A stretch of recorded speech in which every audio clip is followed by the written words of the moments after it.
नमस्कार प्रेक्षकांनो. आजचा भाग खूपच गंभीर, तणावपूर्ण आणि अनेक प्रश्न निर्माण करणारा आहे. भागाची सुरुवात हर्षवर्धनच्या एका धक्कादायक निर्णयाने होते. तो पद्माला स्पष्ट सांगतो की आता तिने त्याच्या परवानगीशिवाय कुठेही बाहेर जायचं नाही आणि बंटीला घेऊन याच घरात राहायला यायचं आहे. हा निर्णय ऐकून घरात सगळे स्तब्ध होतात. पद्मा स्वतः गोंधळून जाते, कारण बंटीची शाळा, घरातली जबाबदाऱ्या आणि तिची स्वतःची परिस्थिती सगळं अचानक बदलून टाकलं जातं. विजया याला ठाम विरोध करते.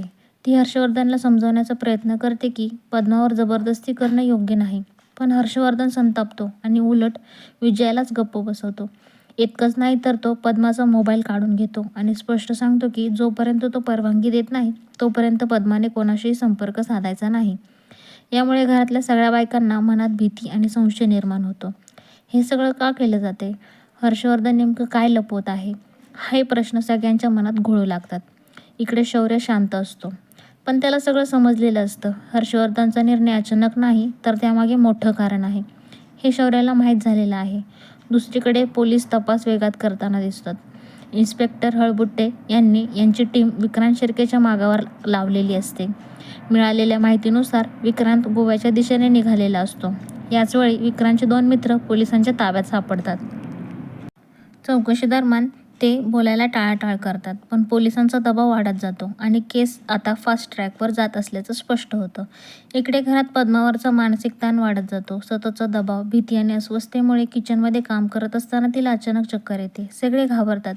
शौर्य तिला सावरतो आणि तात्काळ हॉस्पिटलला घेऊन जातो. या प्रसंगानंतर पद्माची तब्येत फक्त शरीरात नाही, तर मानसिकदृष्ट्याही खालावलेली दिसते. हॉस्पिटलमध्ये जात असताना पद्मा शौर्याचा मोबाईल वापरते आणि ऊर्जाशी संपर्क साधते. दोघींमध्ये संवाद होतो, पण एक महत्त्वाचं सत्य अजूनही लपलेलं असतं.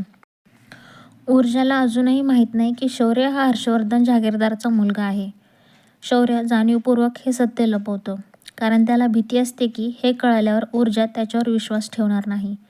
इकडे अर्पितालाही मोठा धक्का बसतो, कारण विक्रांतचे मित्र अडचणीत आलेले असतात आणि विक्रांत स्वतः पळून जाण्याच्या प्रयत्नात असतो.